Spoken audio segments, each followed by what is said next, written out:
Hey, notable leaders, I'm Chantelle Turner, and today we are going to be talking about how to have a consistent strategy for traffic within your business. Not just to launch, but how to launch and have an evergreen traffic strategy that will keep your business going for generations, hopefully. Let's dive into it.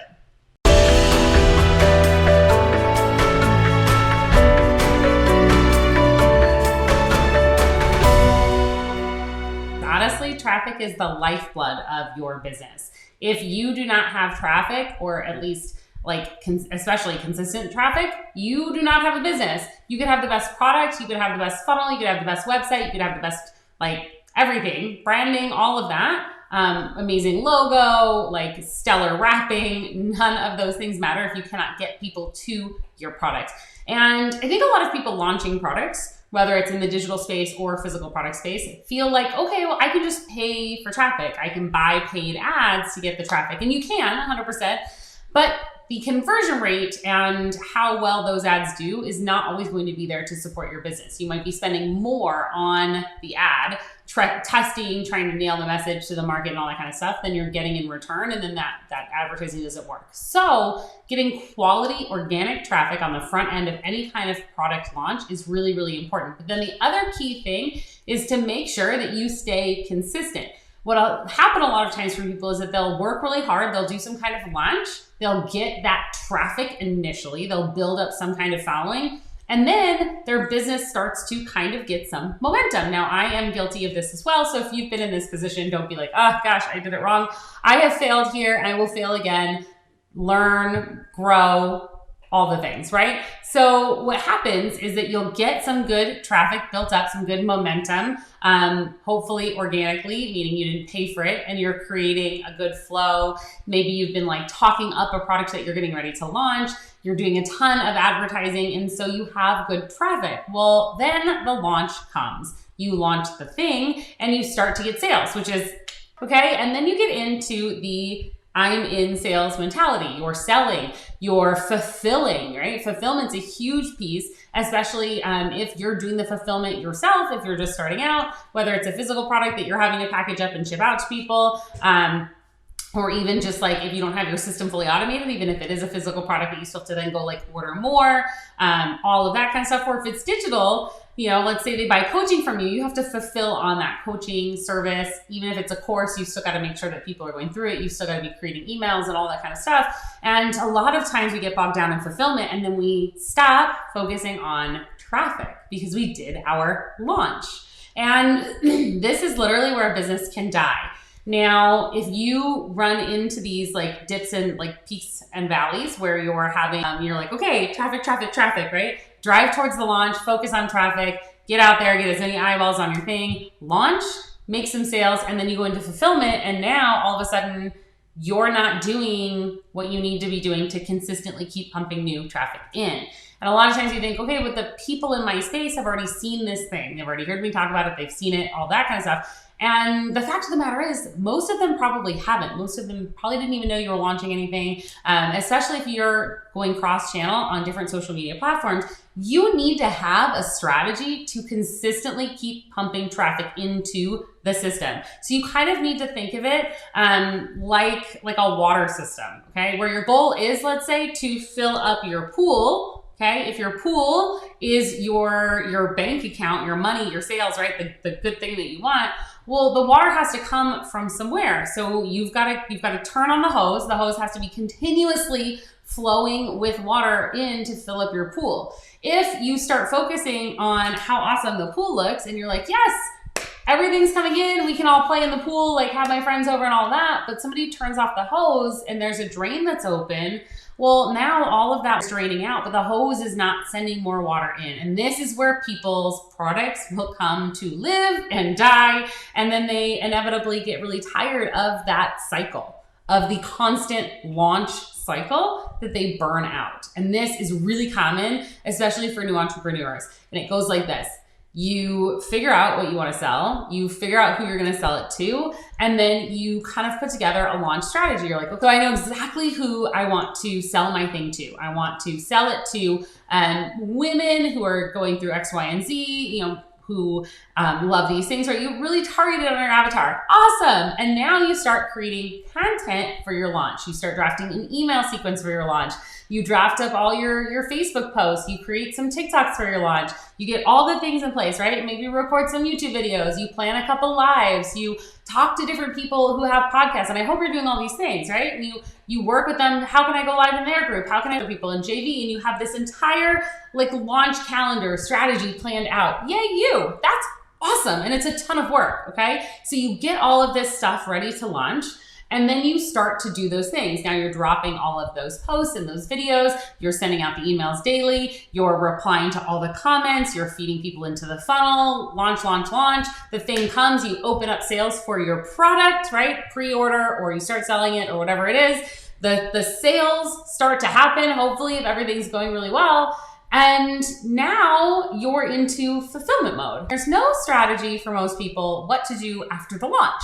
So it looks like this. You do all that work for the launch, you launch your product, then you go into fulfillment, and now there's no incoming traffic anymore because you're busy. Even if you have people on your team, you're busy focused on fulfilling, and you're no longer in the traffic launch.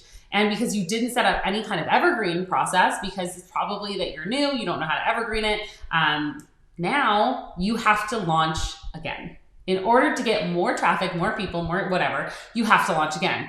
But launching again is harder. A, some people have already seen your thing. B, you've lost some of that spark and curiosity, and you're probably a couple months down the road and you don't really know, like, do I do this exact same thing that I did before? I already sent all those same emails to my email list. So now I've got to write different emails. I already made all those exact posts. So now I've got to write new posts. Now some stuff you can recycle because, again, not everybody saw your thing. Most people are not going to remember it. If it's word for word, it's fine. But now you're trying to relaunch something that you've already launched. You've kind of lost the excitement and the spark. And what often will happen is that your first launch will, let's say, bring in $10,000. If you have a good, successful first launch, if this is your first business or even a couple businesses in, having a $10,000 launch with organic traffic, meaning you didn't put any money into that thing, could be really good. That might be like a really good goal for you. So you have your $10,000 launch, and that's just a round number we're going to use for today. And that's the first time you do it. Well, the way that it typically works is that the next time you have to relaunch, you're going to cut that number in half if you're lucky. So when you relaunch, now you're going to do $5,000 in sales, but you expected you would do at least $10,000 again because you did $10,000 on the first time. Shouldn't it be getting better? Shouldn't you be launching to more people the next time? And typically that's not the case. Typically that first launch is going to be your biggest flash in the pan, and then it's going to get smaller and smaller and smaller and smaller each time you launch. But instead, if you have your launch plan and you have an evergreen strategy on the back end designed to keep that product top of mind, going, then you can consistently keep driving sales. Now you might launch at 10,000. Maybe you're only doing $100 in sales a day on your evergreen strategy, but that will add up to a lot more than every couple of months of diminishing returns if you keep relaunching. And it's also a lot less exhausting. The other thing is that momentum will typically stay. It might diminish a little bit, but if you keep that momentum, you keep like talking about your thing, you keep posting about it on social media, you keep it up, you keep it going, you'll continue to get some traffic. As opposed to if you do these peaks and valleys, you have a really, really big launch that does well, and then you disappear off the map for 6 months while you fulfill it, and then you come back and you launch again. It's a lot harder to climb that mountain again, right? Every time you stop getting in shape, it's that much harder to start again. And the same thing is true on social media, and will not reward you from this lack of consistency. They will reward you if you are consistent with them on any algorithm. If you are consistent over time, you will see those rewards. You will see that growth, and your audience will keep you top of mind. And that's the biggest thing that people lose when they go through these launch cycles. No longer top of mind. Their product, themselves, their brand, all of that falls back off. We forget about them, and then boom, they pop back up and they're like, hey, I'm launching the next thing. And whether it's the same thing or something new, you start to recognize this person is always launching something. They're not consistently driving traffic to their business. And a lot of people don't want to invest into a business that's not consistent. So as you begin to kind of evergreen your system and you think about that, are you developing a launch followed by an evergreen strategy, something that is a lot less time consuming and hands-on for you. Maybe you're able to launch and then hand it off to a social media team. Maybe you launch and then you do 5 webinars for a week to see which one does the best, and then you take the best one and you evergreen that, you put it on auto replay. What are you doing to evergreen it? But in addition to that, you have to be thinking, how am I sending traffic to this thing? So back to running ads, a great thing to do is to pair organic with an ad strategy in this scenario where you do a really solid launch. And your launch is what a lot of momentum within your business, a lot of like notability for your brand. We always talk about notability. So it generates that notability for your brand. People start to remember who you are. They know, like, and trust you. And this whole time during launch, you're really honing in on who that target market is. Who are the people that are super interested in my thing? When I post about my launch, when I'm talking about my launch, when I'm talking about my product, what does that demographic look like of the people that are commenting, that are liking, that are responding, right? What's that look like? And once you know what that is, now we can go back and we can start to figure out, who am I going to run ads to and what are those ads going to say? And so you pair that evergreen or that organic launch with an evergreen ad strategy so that you're not constantly in the rat race of the launch or constantly in the rat race of driving traffic. But what you are doing is you're creating a solid system that will continue to drive traffic for you for the long run. Now, the other thing is you need to kind of monitor your traffic and tweak and change as you go. So I highly suggest working with a really qualified ads team. One of the things early on that I did was ads. I did Facebook ads for years. I did them incredibly successfully back in the day. They were cheap, they were easy, they were functional. The challenge now is that ads are a lot more complicated. The targeting process is more complicated. It's constantly changing. That algorithm is updating day by day by day. It's really hard to keep up with.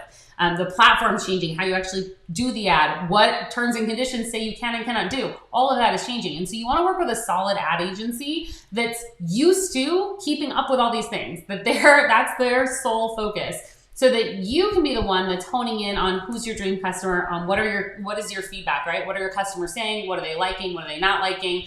Are we hitting the right demographic and the right target market with what we're saying out there? And then working with the ads team to continue to update that so that you're consistently sending that traffic now to your website to convert them into your offer. You're sending that consistent, not having to constantly launch. Now make sure to like and subscribe to this channel because I'll be coming to you every single week with more videos just like this one to help your business grow and thrive in today's marketplace. So again, make sure you like, subscribe, and comment on this video. I would love to know where you're at in your journey on your business.